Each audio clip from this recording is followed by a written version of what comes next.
దీని ద్వారా కూడా గ్యాస్ ఖర్చు అనేది తగ్గింది. కేవలం వారి కుటుంబ సభ్యులే ఇక్కడ పని చేసుకుంటా ఉన్నారు. అందుకే ఇది 30 రూపాయలకే మేము టిఫిన్ ఇవ్వగలుగుతా ఉన్నామంటూ కూడా చెప్తున్నటువంటి పరిస్థితి అయితే కనిపిస్తా ఉంది.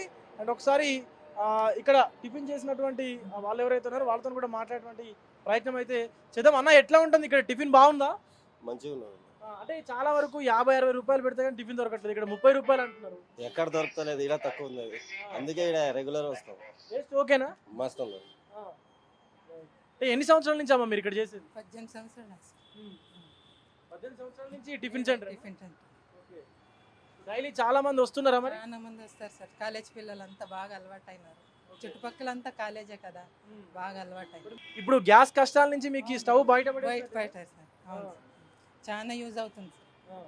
నెల 20 రోజులు ఆయన తెచ్చి చాలా యూజ్. ప్రాబ్లం వచ్చిందా మరి అప్పటి నుంచి? ఏం లేదు, ఒక్కరోజు ఇప్పుడు కరెంట్ బిల్లు ఆయిల్ ఒకటే ఇంకా అంతే. ఒక్కరోజు బంద్ చేయలేదు సార్, హోటల్ నడుస్తూనే ఉంది.